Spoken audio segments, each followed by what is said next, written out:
네, 자 주말 인터뷰 시작하겠습니다. 뭐 주말에 놀면 뭐 하겠습니까? 재밌고 유익한 이야기 들으면서 또 한 번쯤 생각도 해보고 좋은 대안도 찾아보고 아 이런 이슈가 있구나라는 것도 또 알아보고 또 그러는 게 또 좀 더 풍성한 인생을 살아가는 방법이 아닐까 그런 생각에 저희가 또 우리 사회의 깊은 고민을 함께 나누기 위해서 또 중요한 주제를 깊게 고민하신 분 한 분을 모셨습니다. 오늘은 명지대 이종훈 교수님을 모셨는데 오늘의 주제는 야 골치 아프다 정말. 오늘의 주제는 노동입니다. 노동, 근로 이 주제를 어떻게 우리 사회는 풀어야 되느냐, 정년을 연장해야 되냐, 청년 고용 이거 어떻게 해야 되냐. 사실은 이 문제 뭐 머리 싸매고 고민하기 시작하면 한도 끝도 없으니까 우리가 아예 그냥 고민거리의 바구니에서 사실은 늘 저쪽으로 밀어놓고 있잖아요. 특별한 이슈 없으면 생각하면 머리가 지끈지끈 아프니까 오늘은 그 얘기를 조금만 더 테이블에 가까이 갖고 와서 구체적인 좀 고민을 좀 해보려고 합니다. 이종훈 교수님 어서 오십시오. 예, 반갑습니다. 예, 그 말이 맞죠? 꺼내놓고 이야기하자니 그렇죠. 머리만 아프고 답은 없고 아유 얘기해봐야 뭐 하냐 또 그냥 놀러 나가자 술이나 한잔 해 뭐 그러고 넘어가는 그리고 나서 또 계속 골치는 아픈 그 이슈인데 예.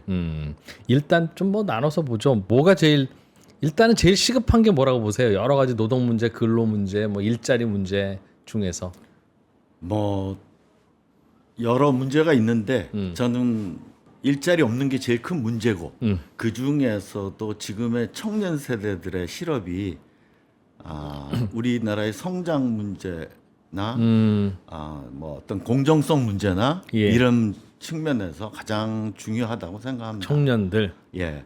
청년들이 쏟아져 나오는 숫자는 교수님이 이제 막 청년 되셨을 때 그때보다는 훨씬 그때가 훨씬 많이 쏟아져 나왔잖아요. 예. 그죠? 그때도 뭐 청년 정신업 엄청 청년 풍년이었는데 예. 그때는 그래도 마음에 뭐 차는지 안 차는지 몰라도 일자리는 충분히 많았는데 네. 요즘엔 청년들 자체가 많지는 않다면서도 그분들 눈높이에 맞는 일자리가 없어서 그런지 일자리가 진짜 없다 하더군요. 저희는 못 살던 시대에 태어났는데 음, 그러나 기회는 많았습니다. 그 얘기는 성장률이 그만큼 높았기 때문에 일자리가 엄청나게 확대되니까 예. 저희들이 뭐 좀 부자 될 수 있는 열심히 하면 부자 될 수 있는 그런 찬스들은 많이 있는데 예. 지금의 청년들은 태어나면서 보니까 선진국이 이미 됐고 월드컵 4강인데 예. 기회는 저희 때에 비하면 너무 형편없이 쪼그라들었고 그건 결국 저성장의 문제였기도 하고 근데 그나마 쪼그라든 기회가 양극화 때문에 또 불평등까지 하니까 아주 청년들이 굉장히 비감해하는 것 같아요. 기회가 불평등하다는 건 예를 들면 어떤 것 때문에 그렇게 표현하시는 뭐 거예요? 예를 들어 제가 대학에 있어 보니까요 취업 준비도 빈익빈 부익부예요. 무슨 말이죠? 예컨대 뭐 스펙이 예전부터만큼 그게 중요하진 않지만 예. 토익 성적 높이는 거 그렇게 간단한 이슈 아닙니다. 학원 열심히 다녀야 열심히 되고 다녀야 돼요. 그 학원비를 다 서포트 해줘야 되고요. 학원비뿐만 아니라 학원 다닐 시간에 알바 안 해야 되죠. 그렇죠. 어, 누구는 자기 학비 플러스 생활비까지 벌면서 학점을 따야 되고 누구는 다 100% 서포트 받고 누구는 해외 연수라도 다녀온 친구와 그렇지 못한 친구의 이 스펙이라는 것은 또 차이가 나고요. 예. 그런 거를 학생들은 피부로 나보다 절절히 한참 누구는 앞서서 달리고 난 뒤쳐져서 달리구나 이런 생각들을 많이 하더라고요. 저 때도 비슷했습니다. 교수님 때는 그런 거 없었죠? 그런 거 별로 없었죠. 그죠. 솔직히. 그냥 좀 어려운 지방 학생들이 음. 서울에 왔어도 그때 뭐 이제 가정교사 아르바이트도 할 수 있었고. 그러니까 어느 학교 나왔어? 그럼 됐어? 그걸로 됐어? 그럼요. 학점도 안 받고. 뭐 스펙이나 뭐나 뭐가 있겠어? 그럼 넘어갔던 때니까. 제 기억이 지방 국립대 경영학과 4학년 학생들을 모 공기업에서 입도 선매해가는 것도 제가 당시에. 예. 그만큼 수요가 많았으니까. 예. 수준으로 보면 사실은 그때 그 학생들 수준이 지금보다 나았을 리가 없는데. 열심히 하는 거나 수준은 지금 학생들이 훨씬 낫죠. 그죠. 지금 학생들은 열심히 안 하는 학생이 없습니다. 그러면 기본적으로는 그 일자리 자체가 없다는 것 같은데요. 예. 또 가끔씩은 뭐 누가 이제 연예인들도 그런 발언을 해서 무리를 일으키기도 하기도 합니다만 현실을 보면 네. 야 일자리가 왜 없어 일을 안 하려고 하니까 그렇지 뽑으려고 하면 사람들 지원을 안 하더라야 하는 사장님들 예. 이야기도 뭐 한두 명이 하는 게 아니라서 나는 뭐가 진실인지도 잘 모르겠어요. 아 제가 이제 최근에 쓴 책에서 그 이슈를 다루고 있는데 이 책 일은 예. 어떻게 만들어지는가. 예. 네. 그 대기업에 취업 재수를 해야 되느냐, 중소기업이라도 기회가 있으면 가야 되느냐. 예, 근데 예전은 대기업에 가면 거기서 정년까지 맞고 예. 중소기업은 대기업으로 이동할 찬스도 없고 그걸 이제 소위 말하는 내부 노동시장이라 하는데요. 예, 종신 고용이 그리고 이런 시대에서는 대기업에 목을 매서라도 들어가야죠. 그렇죠. 지금처럼 또 대기업 중소기업의 임금 격차가 커진 상황에서는 그런데 이제는 대기업이 자기가 취업했다고 그래 거기서 정년을 맞으라는 보장도 없고 일단 두 번째 중소기업에 있다 해도 일 잘하면 경력직으로 얼마든지 갈 수 있습니다. 그 문이 예전에 비해서는 좀 열렸어요. 한 열렸고요. 10년, 20년 전보다는.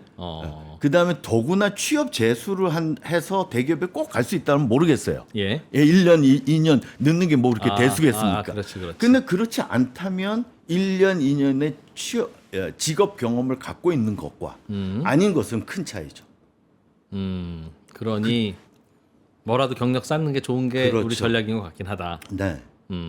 그래서 학생들이 아직도 그 부분에 대해서 헷갈려하는 것은 사실입니다. 저도 아마 잘못 알고 있는 것 같은데 그러면 중소기업에 한번 입사했다가 거기서 실력을 갈고 닦아서 훌륭한 경력 직원이 되면 네. 대기업에서 뽑아가냐 할 때 대기업에서 뽑아가려면 대기업 직원 하나가 잘려 나가야 그 자리가 대기업의 이른바 TO 하나가 나는 거 아니겠습니까?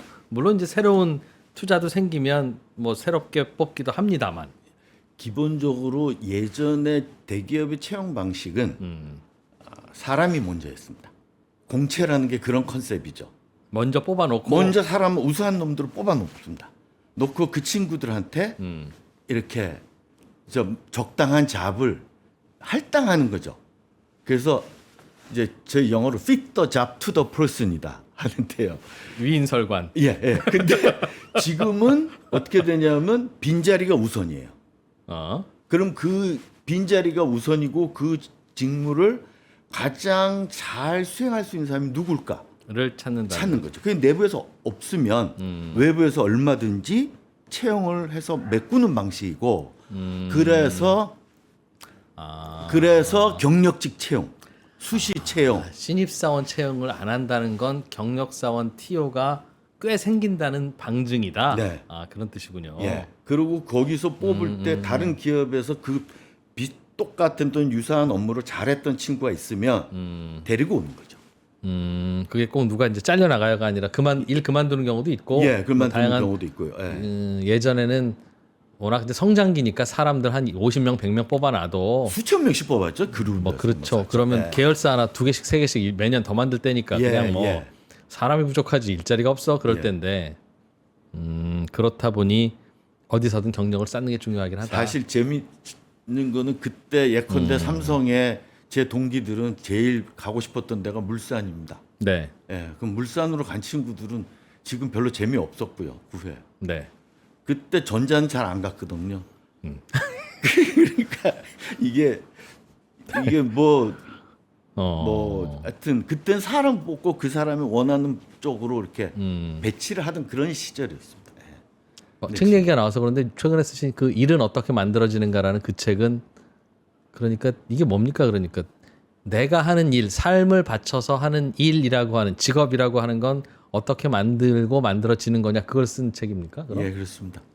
나의 삶을 어떻게 계획하는 게 좋은지, 예, 자기 커리어 설계를 어떻게 하는 게 좋을지 취업 준비생부터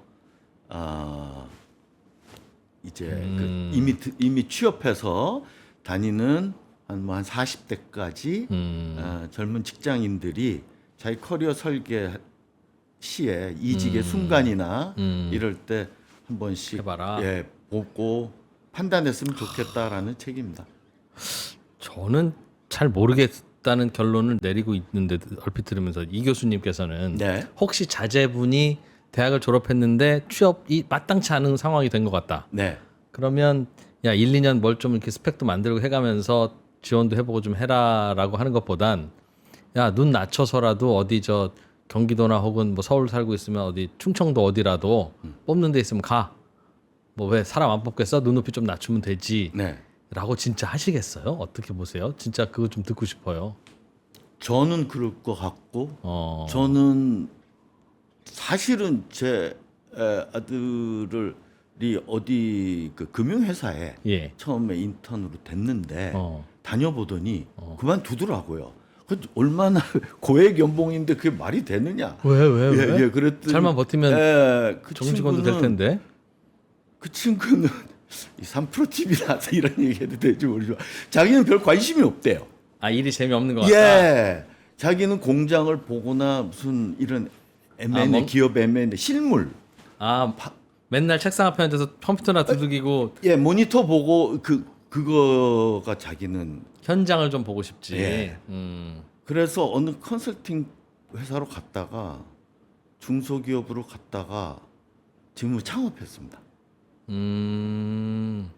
다행히 그래도 진짜 싫어서 싫은 거였나 보네요. 예, 그러니까 제일 중요한 건 자기가 하고 싶은 거 해야 되는 거고 그 다음에 어떤 직장에 자기를 맡기지 말고 자기 실력을 쌓는 거. 결국 내공이 돈이다. 그렇긴 한데 예, 그래도 실력 쌓으라고 대기업 금융회사에 다녔으면 좋겠다라고 생각하셨던 거잖아요. 그런 것도 있죠. 예. 그리고 이제 제가 노동을 공부하다 보니까 별로 돈이 안 되더라고요. 노동, 그래서 그래서 금융 쪽으로 하면 좋겠다라는 생각은 저는 솔직히 부모로서 했었어요. 아, 그리고 월급 차이 많이 나니까. 월급 차이 많이 나니까. 네. 근데 본인이 그거보다는 다른 야. 일을 하고 싶다라고 해서. 예. 그랬다가 그거 박차고 어디 중소기업인가 어디 들어갔을 때는 답답하셨겠었네요. 중소기업 들어갈 때 처음부터 그러더라고요. 그 사업을 할 건데, 나 배우러 간다. 예, 배우러 가는. 중소기업 가면 전략부터 기획부터 마케팅까지 자기가 다 해볼 수 있다. 이 보스만 잘 만나면. 그래서 처음부터 얘기해서. 근데 그 일을 빨리 배워야 된다. 사업할 수 있는 사업해야 비즈니스하는 되니까. 일을. 마음이 어떠셨어요? 아니 뭐 그냥 믿었습니다. 예. 언제 네가 내 말 들었냐? 예, 그리고 뭐 마음대로 안 되는 것도 알고, 근데 뭐가 정답인지도 저도 솔직히 잘 모르겠고. 예, 근데 제가 그냥 들을 바에는 그래 그렇게 좀 뭔가 의욕도 있고 적극적으로 능력도 있고 네. 뭐 그런 적극적인 성격이라면 뭐 그거야 그럴 수 있는데 대체로는 이제 부모가 특히 아이들을 보면 아유 착하긴 한데 이걸 어디다 써 이제 하는 케이스들이 꽤 이제 많으니 가능하면 조금이라도 좀 안정된 직장에 들어가는 게 낫지 않겠냐. 중소기업 다니다가 언제 이게 인생이 바뀌어 뭐 이런 생각이 아직도 좀 강한 것 같은데 좀 잘못 알고 있는 거라는 말씀이시군요. 아니요, 꼭 그런 것이 현실적인 거죠. 네. 예, 근데 이제 제가 그 학생들하고 상담하다 보면 그런 비슷한 네, 말씀을 하십니다. 예를 들어서 이런 거죠. 좋아하는 일을 해야 된다고 다들 얘기하는데 교수님, 전 내가 뭘 좋아하는지 모르겠어요. 저는 지금도 제가 뭐 좋아하는지 예, 모르겠어요. 네, 전 지금도 나이가 50이 넘었는데도 아니, 저도 그렇거든요. 저도 내가 여러 개를 교수로, 해봤어야 알지. 교수를 하고. 근데 그럼에도 불구하고 찾아봐야 된다. 근데 찾아보는 게 방구석에 앉아서 가만히 생각한다고 찾아지는 것이 아니고 젊었을 땐 시행착오를 해도 되잖아. 이것저것 많이 해봐라는 거죠.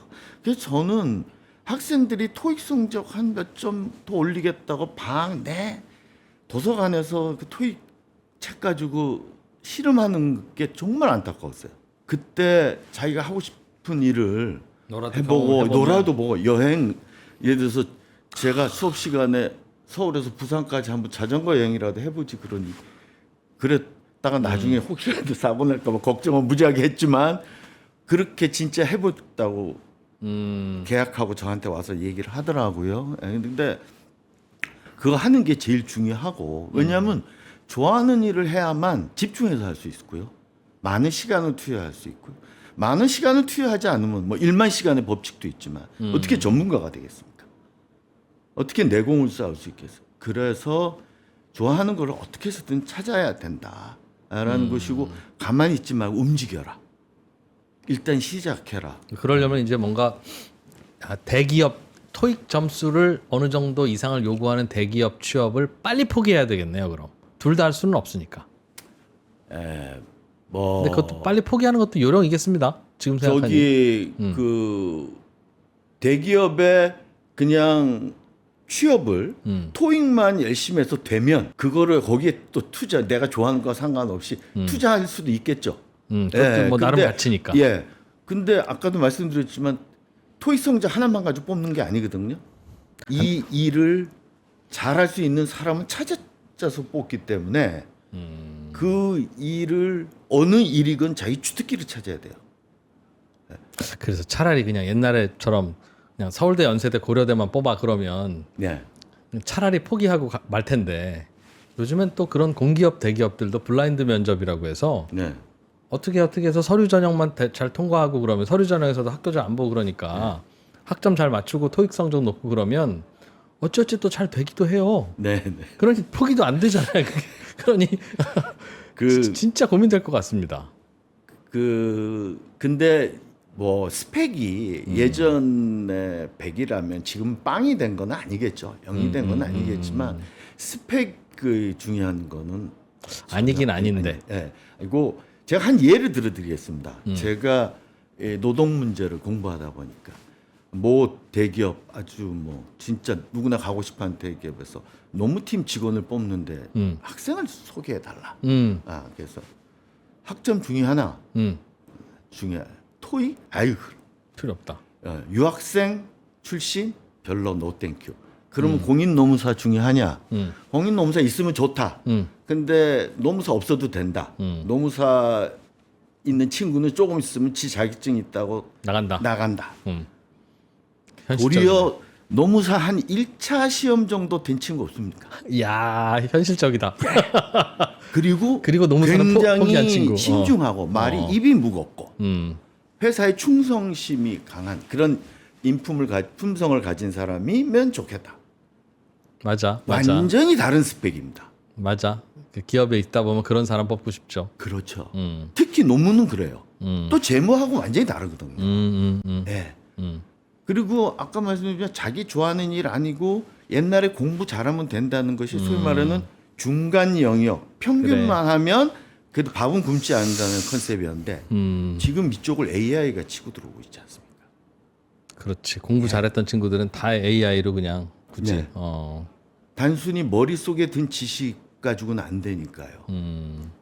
그래서 경험이 필요한 시대에 스펙 조금 더 쌓겠다고 도서관에 있는 것은 낭비다. 장기적으로는 커리어 설계에 별로 도움이 안 된다. 저는 그렇게 생각합니다. 아까 그 말씀하셨던 그 중견 기업은 그냥 채용 공고를 내도 지원자 쇄도할 텐데 굳이 왜 교수님한테 이런 학생 없어요라고 찾았을까요? 그러니까 그 원하는 타입을 저랑은 얘기가 잘 되니까. 예. 아예 그냥 그런 노무팀의 업무에 대한 컨셉이 없죠. 다른 교수님들은 저는 하고 이력서 받아 보면 이건 뭐 어떤 사람인지 도무지 알 수가 없으니 네. 차라리 아름아름. AI 얘기 나와서 말인데 AI는 어떻게 될까요? 특히 이제 요즘 신입사원 안 뽑는 좋은 명분 중에 하나인데 AI가 소위 말해서 사람을 대체하는데 대체할 때 기준이 뭐냐? 그러면 이제 제가 얘기하기는 코드화 가능성, 코드화 될 수 있느냐 없느냐 이것이고 뭐 그것의 가장 극단적인 케이스가 바둑이었고요. 네. 그다음에 개발자가 게이아 시대 뜰 줄 알았더니 도리어 역으로 폭탄 맞은 거고요. 개발자는 코딩이라는 업무가 가장 어떻게 보면 코드화 될 수 있는 그렇죠. 라는 거고. 그러다 이제 화이트 칼라가 네, 문서 업무 생성력 AI가 나오면서 그쪽이 나름 전문 지식 가진 사람들도 다 대체되는 것 같더군요. 예. 변호사도 어쏘들은 대체받고 이렇게 되는 것이 사실인데 저는 여기서 기업들이 단기적으로는 대체하는 게 더 이익이라고 생각해요. 음. 예. 근데 지금 젊은 사람들을 안 뽑아 놓으면 그리고 전문가들이 AI를 활용해서 일을 하는 것이 젊은 친구 10명 데리고 일하는 것보다 훨 낫다. 생산성이 높다. 그럴 수 있어요. 아, 그럼요. 눈치 안 보고 일도 시킬 수 있고. 예, 제 아는 교수는 박사과정 학생 한 20명 데리고 일하는 것 같대요. 예, 근데 중요한 것은 전문가가 계속 있나요? 평생 안 죽고 있나요? 그렇죠. 은퇴하고 네, 그러잖아요. 네. 그럼 전문가가 어느 날 갑자기 하늘에서 떨어지는 게 아니잖아요. 그러니까 그게 문제죠. 예. 음. 그러면 초짜들부터 경험을 쌓아야 되잖아요. 음. 그것을 지금은 생각 안 하고 집단적 좀 심하게 얘기하면 자살행위를 하는 것 같아요. 그렇죠. 기업이 조직에는 자해가 되는 행위를 하는 것 같은 생각이 전 들고요. 당장은 필요 없고 네, 미래에는 꼭 필요한. 꼭 필요하고. 그러니까 당장은 하는 게 도움이 안 되고 예. 미래에는 꼭 있어야 되는. 근데 참 난감한 예, 포지션이네요. 근데 지금도 청년들을 뽑아서 AI와 같이 협업을 하는 거를 전문가만큼은 못해도 자기가 계속 경험을 하게끔 하는 것이 저는 기업에 장기적으로는 훨씬 도움이 될 거다. 이렇게. 그러니까 그 판단을 물어보면 다 끄덕끄덕은 할 텐데요. 네. 당장 그럼 쓸데없는 인건비는 나가야 되고 이 친구를 키워놨을 때 그 열매는 앞으로 10년 후에 이 조직이 20년 후에 이 조직이 걷어갈 텐데 솔직히 말해서 10년 후 20년 후에 내가 이 조직에 있을지 그렇죠. 없을지 내가 알 수 없고 네. 있을 거라 하더라도 그때 과실은 다 같이 누리는 건데 여기서 실적 안 나오면 내가 당장 쪼이게 되니 그걸 내가 어떻게 미래를 위해서 지금 쓸데없는 비용을 씁니까? 이 프로님도 아시지만 사적 이익만 경제학에서 사적 이익과 사회적 후생 뭐 이런 컨셉이 있잖아요. 예. 사적 이익으로만 생각하면 안 하는 게 답일 수 있죠. 예. 예. 그리고 당장 나는 뭐 내년에 임원 승진해야 되는데 그러니까 올해 실적이 중요하고 올해 실적이 중요하고 음. 예. 그 성과 관리의 어떤 이렇게 명암의 이제 그림자 같은 부분인데 그러게. 그러나 사회적으로 그것이 어떤 결과적으로는 안 좋은 그 문제로 야기된다면 이 공동체가 뭔가 합의를 해야죠. 그러니까 그거 어떻게 해야 돼요? 그러니까 그러니 하셔야 됩니다. 미래를 위해서 투자합시다라고 하면 말은 아름다운데 그렇지 하고 돌아서면 아무도 안 할 거고. 예, 그래서 제가 어떻게 하죠? 생각하고 있는 아이디어는 예. 청년 고용 부담금제도입니다. 그러니까 청년 고용 일종의 의무제인데 그 청년을 고용하든지 아니면 물론 이게 사회적 합의로 입법화해서 뭐 해야 되는 장애인 거죠. 고용 부담금이 그런 거니까 똑같은 거죠. 하든지 아니면 교육을 시키든지 아니면 일체험 경험을 주든지 아무튼 돈 써라. 예, 뭐 하여튼 돈 써라. 하여튼 돈 써라. 의무적으로. 그래서 최소한 직접 고용 안 하더라도 교육은 시켜라. 훈련 AI와 관련된 훈련을 시켜라라는 것이고 이 세 가지 중에 아무것도 못 하겠다. 그러면 부담금을 돈 내라. 내서 그 돈을 가지고 국가가 재정을 합쳐서 국가가 그럼 그 역할을 하겠다. 교육을 시키든 일체험, 뭘 교육. 하든. 좀 오래전 얘기인데요. 예. 벌써 한 50년 전 얘기인데 1975년도가 우리나라 중화학공업의 원년이라고 저는 생각을 하고 경제개발해서 경공업을 통해 수출하고 이랬던 경제에서 중화학공업으로 10년 만에 성공적으로 전환한 것이 우리나라 경제 발전에서 가장 역사적인 사건이었고 박정희의 치적이라면 가장 큰 거로 저는 그걸 들고 싶어요. 중화학공업을 해낸 거. 예. 근데 중화학공업을 해낸 게 단순히 자본을 어디서 끌어들여서 차관을 끌어들여서 투자를 한 것만 있는 게 아니고요. 예. 노동시장 관점에서 보면 전혀 다른 인력을 키워서 공급을 해줬어야 됐습니다. 2주만 훈련 받으면 라인에 투입할 수 있었던 가발, 무슨 신발 이런 차원의 인력이 아니라 자동차 조립 같은 거 하려도 많이 배워야 되고. 그렇죠. 전기, 배선, 선반, 용접 이거는 풀타임으로 2년은 해야 되거든요. 예. 그걸 위해서 대기업한테 훈련시켜라. 그 대기업이 직접 훈련시키기도 하고 대기업이 연합해서 사내 공도 훈련원을 짓기도 했어요, 사실. 뭐 필요하니까 그거야. 예, 본인들이. 그걸로 예. 못하는 사람들은 돈을 냈거든요. 그게 직업훈련 부담금이었고요. 그걸로 국가는 직업훈련원을 엄청 세웠고 그것이 남아있는 것이 폴리텍입니다. 그리고 그 직업훈련원을 무상으로 2년 동안 가르치고 기숙사 비용까지 다 대줬어요. 그리고 그 돈은 기업들이 부담을 하도록 했었어요. 그렇어요. 모든 기업들이? 300인 이상. 300인 이상 예, 기업들은 자체적으로 시키든지. 교육기관을 만들어서 시키고 예. 우리한테 했다고 입증하든지 예. 그게 아니면 직원 한 명당 내지는 매출액 얼마당 돈 얼마 내라. 예.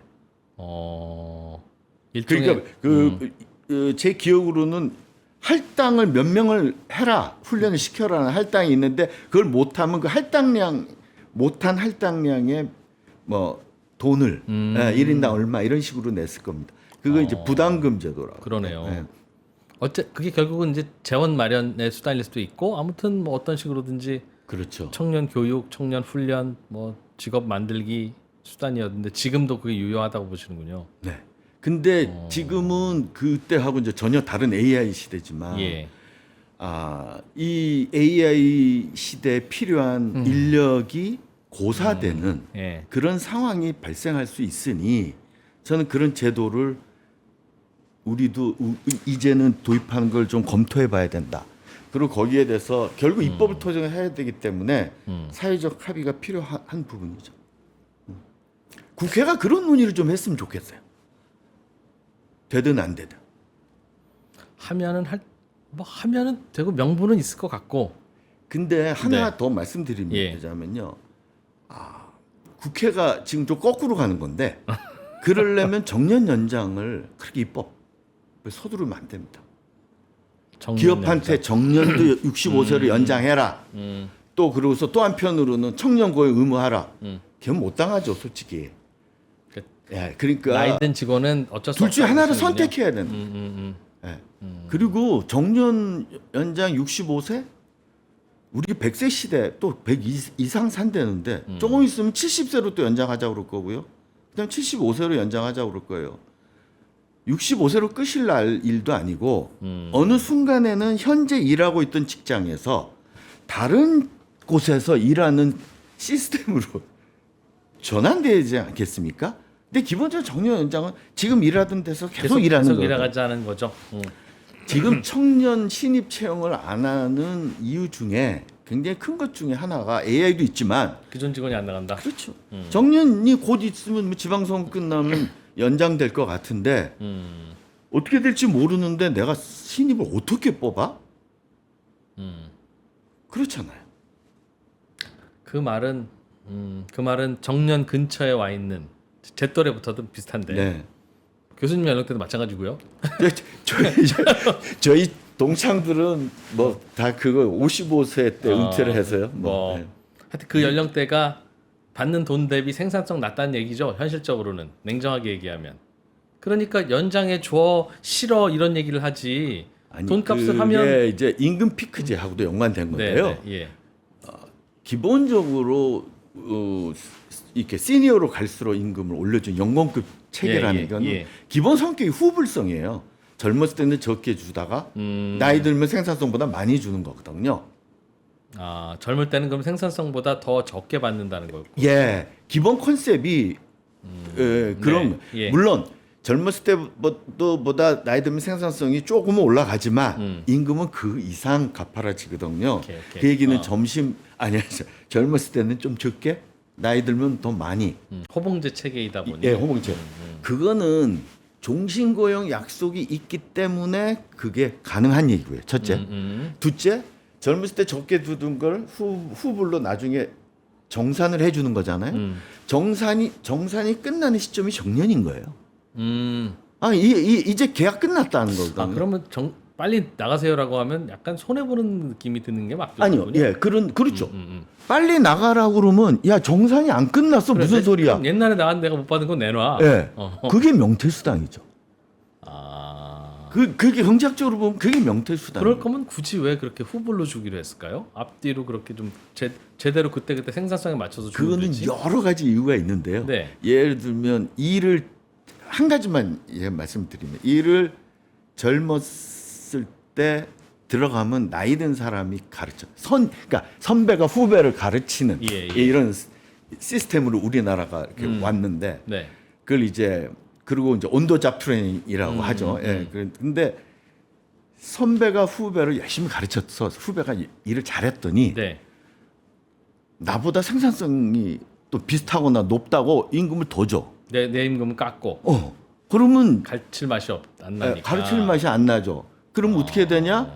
선배와 후배 간의 경쟁 관계를 차단해 줘야 얘하고 나는 경쟁자가 아니다고 생각하니까 열심히 가르치죠. 그러기 위해서. 예.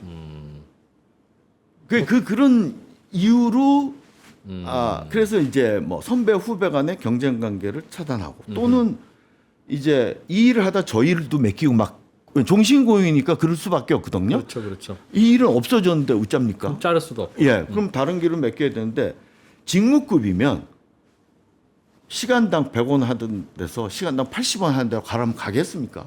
그렇지. 그러니까 내가 하는 일과 임금을 분리시켜야 돼요. 뭘 해도 넌 네 임금 17년 정해져 차니까 있어. 얼마 받아. 예. 가서 뭐 잠깐 설거지를 하더라도 괜찮아. 그렇죠. 어차피 월급은 같아. 그렇게.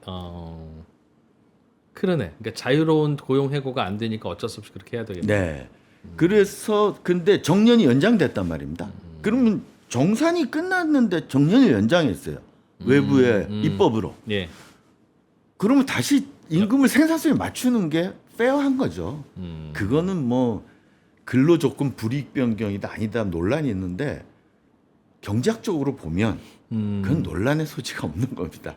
그럼 그냥 연장하자는 쪽이 어거지 쓰는 거다. 그러니까 임금 피크 그렇죠. 연장해서 하되 임금은 그대로 달라. 그건 어거지고. 네. 다만 그럼 임금은 충분히 좀 깎을 용의가 있다고 하는 거면 그거는 뭐 요구하고 말 것도 없는 거네요. 만약 그렇다면 알아서 고용이 이루어질 테니까 그게 맞는다면. 그래서 저는 일본식으로 그 정년을 65세로 딱 연장하는 것보다 60세에서 재계약으로 가고 그 이제 임금도 좀 깎고 그 다음에 그 사람마다 그 임금도 좀 차별하고 이런 식의 그 계속 고용 의무제를 하거든요. 일본은 60에서 65세로 갈 때 네. 정년을 연장하든지 정년을 아예 폐지하든지 예. 아니면 재계약을 통해서 그러나 65세까지는 계속 고용해라. 그러니까 그걸 의무하는 거지 정년 연장을 의무하진 않았어요. 네. 그러니까 옵션을 3개를 준 거죠. 우리나라도 그 정도로는 가야 청년 고용을 그래도 기업들이 좀 검토해 볼 수 여유가 있겠다. 있겠다. 여유가 있겠다. 뭐 그건 이런 무슨 생각이. 말씀인지 알겠습니다. 근데 설명 들어보니 그럼 60세 그러니까 60세가 기존 정년이라면 60세까지는 하고 그 이후에 또 이제 연장 좀 해줘라고 하면 임금은 그럼 자유롭게 할 수 있도록 하셔야 됩니다라고 한다면 네. 그 이후는 그냥 자율적으로 계약하라는 말인데 예. 그렇잖아요. 예. 아유 저분은 100만 원만 받고 일하겠다고 해도 싫어. 아유 성격 더러워서 싫어 하는 분도 있고 아유 저분은 지금 한 달에 800만 원 받아가시는데 한 달에 한 500만 받으신다고 하면 저분 괜찮아 네. 하는 분도 있을 수 있으니 네. 그건 알아서 하세요라고 하면 500 주고 그분은 알아서 아유 좀 다녀주세요 할 테니까 그분도 오케이만 하면 다니는 거니 그 이후에 사회에서 무슨 계속 고용이니 많이 뭐 이런 제도를 굳이 만들 필요가 없는데 지금도 그런 일이 있죠. 예. 특히 이제 제조업 현장에서 어디든 넌 지금 이미 일어나고 있는 일이고 네. 기술자를 구하기 어려우니까. 그러니까 필요하면 알아서 고용할 테고 예. 알아서 고용 안 하면 필요 없다는 뜻인데 예. 필요 없는 분을 계속 고용하라고 하면 그 자체가 급여가 얼마든 간에 부담 주는 거 아니냐라는 그게 질문이죠. 이제 국민연금이 65세부터 이제 지급이 네. 되니까 60세 정년하면 5년 동안 소득 공백이 생기서 나온 처음에 이 이슈가 나왔거든요. 근데 그거는 예. 정부가 해야 될 일이지. 예. 그러니까 아까도 말씀드린 기업이 기업을 하라고 기업 보고 하라고 하면 예.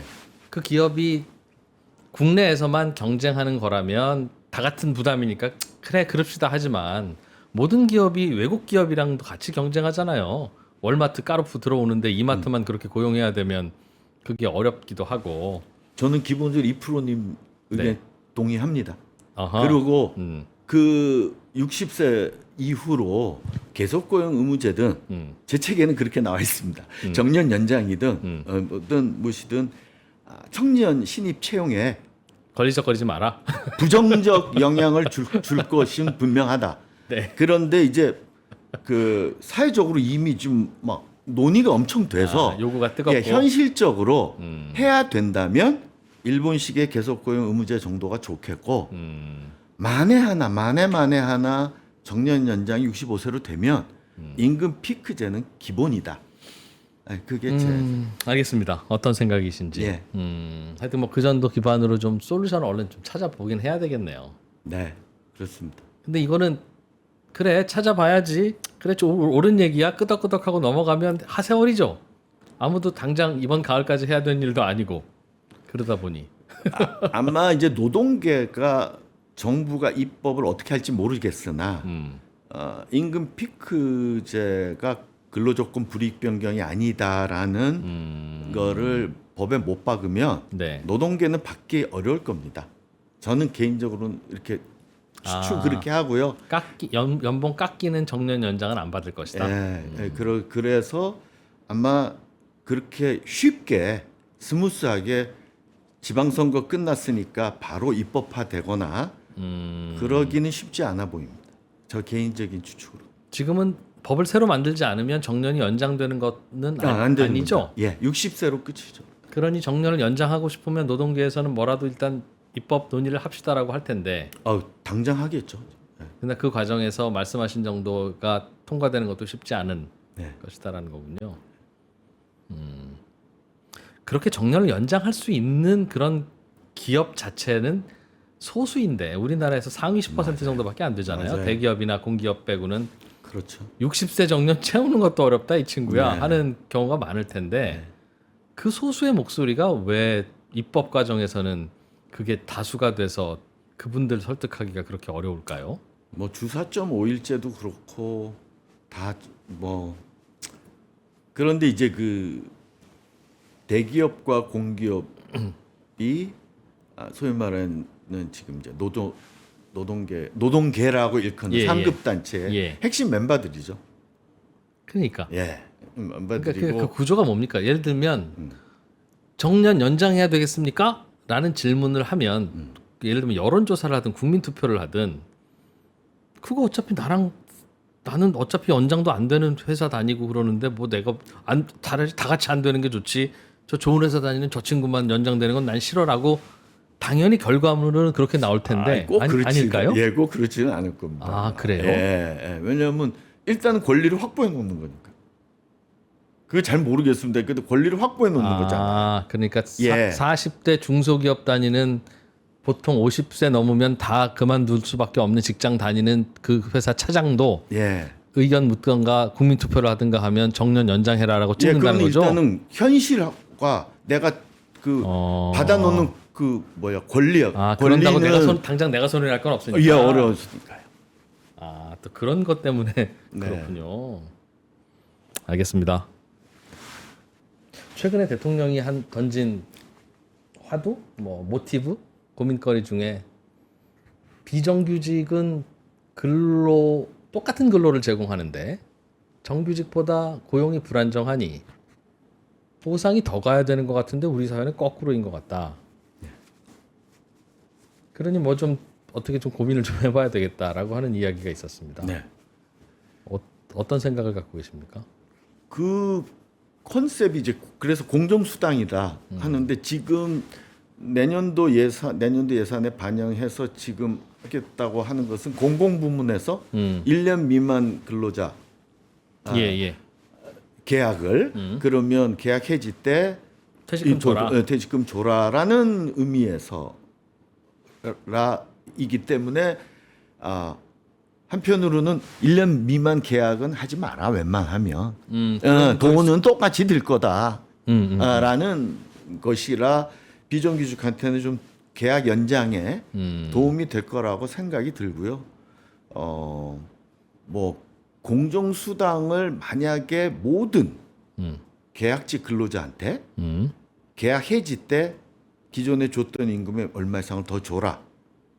만약에 한다면 퇴직금하고 상관없이 그렇죠. 예. 그 대통령의 언급은 퇴직금 1년 미만도 퇴직금 주라는 언급이 아니라 그러니까 대통령의 언급을 그런 식으로 솔루션을 내서 숙제를 조금만 했습니다라고 하는 거는 이해가 되는데 그리고 그거 나름의 그거는 뭐 합리성도 있고 하지만 대통령의 언급은 그거 하라는 얘기가 아니라 근본적으로 네. 현대차 공장에서 똑같이 타이어를 끼는데 앞 타이어는 정규직이 끼고 뒷 타이어는 비정규직이 와서 끼는데 서로 바꾸기도 하고 네.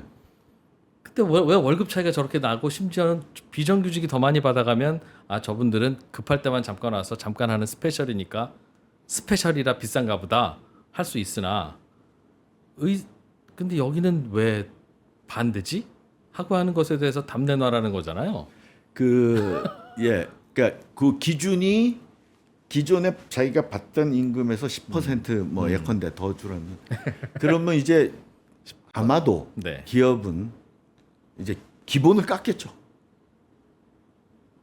그러니까 지금 100시간당 100원에 채용을 해서 예. 2년 계약으로 쓰고 있는데 110원 주라 하면 110원 결국은 110원을 나중에 후불이라도 줘야 된다면 깎겠죠 지금. 근데 이제 대통령의 말은 앞바퀴 끼우는 정규직이 40만 원 받고 하루에 네. 뒷바퀴 끼우는 비정규직이 20만 원 받는다면 뒷바퀴 끼우는 비정규직이 앞바퀴 끼우는 정규직보다 조금이라도 더 받게 해라. 그거는 비정규직이니까. 기본적으로 만약에 그 비정규직이 음. 임금 차별 금지 시정을 요구할 수 있으면 예. 그렇게 할 수가 없고요.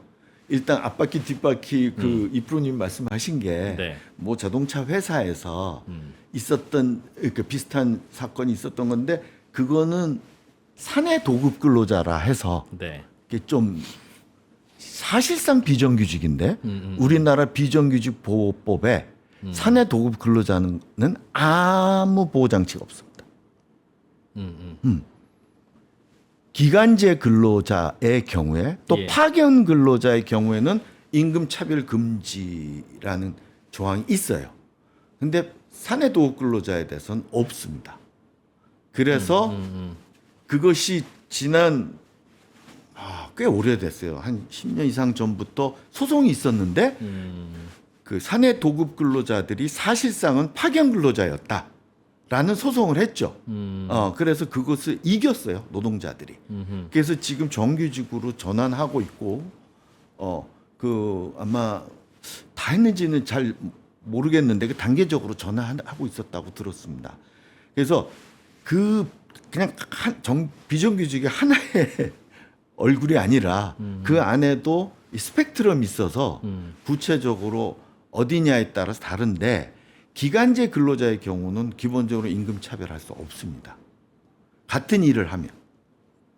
같은 일이 아니다라는 의미겠군요. 네. 그러면. 같은 일을 하지 않는 것에서 조금씩의 차이를 두죠. 기업들이.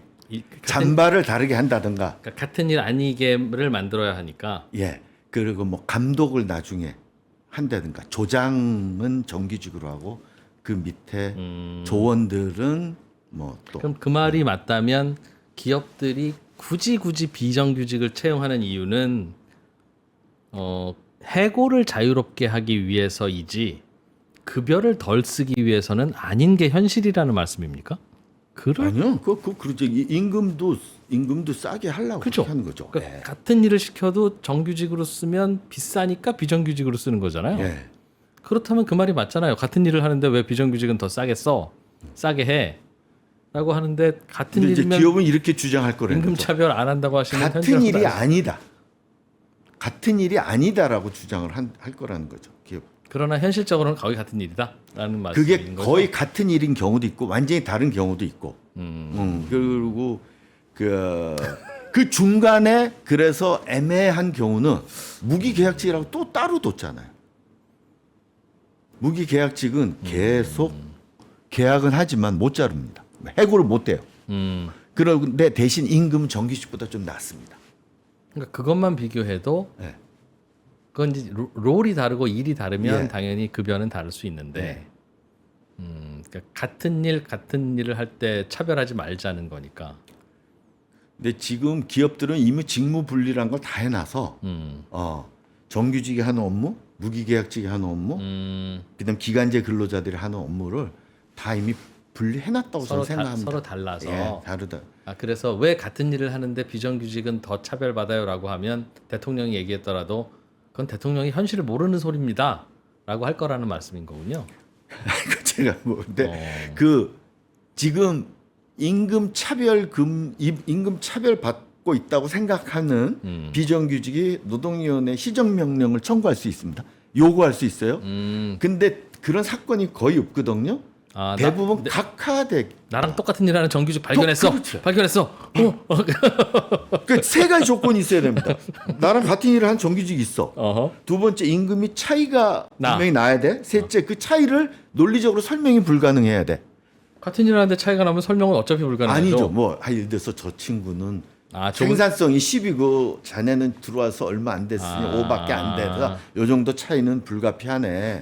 뭐 그런 그거 이 셋에서 다 설명이 안 되면 임금 차별이거든요. 근데 첫 번째 조건. 대체로는 설명은 되겠군요. 그러면.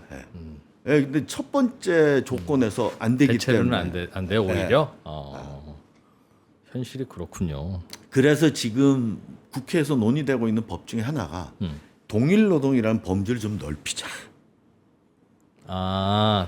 이 정도면 똑같은 거지 이 사람들아. 그렇죠, 그렇죠. 야 이게 눈가리고 아웅이지 이게 뭐야 이게 거의 똑같은 일 하면서 다르다고 해? 입법하기가 참 어렵잖아요. 어느 선까지 그럼 동일노동이라고 볼 거냐? 그게 항상 논쟁이 됐었습니다. 네. 그리고 지금 그것의 동일노동의 범주에 대한 것이 국회에서도 뭐 입법 움직임이 있는 것도 사실은. 참 이야기하려니까 벌써 한 1시간 반 했는데도 끝도 없고 진짜 핫 포테이토들이 하나둘이 아니에요. 노동 이슈는 사실은 나의 삶과 관련된 이슈잖아요. 사실 노동자들한테는 삶이고 그 일은 어떻게 만들어지는가라는 책이 좋은 내용을 많이 담고 있다고 해서 저희가 모셔서 저 얘기도 좀 들어보려고 했는데 몇 가지 말씀 주신 것 같고 혹시 책 내용 중에 이런 얘기 들어있는데 한번 곱씹어 볼 만해요 할 만한 게 혹시 또 있으시면 전해주시죠.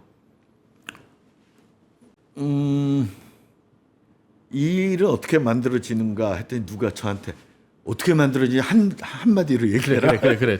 약간 생각하게 만드는 제목이에요. 네. 그래서 뭐 굳이 한마디로 얘기하자면 이 일은 매칭이다.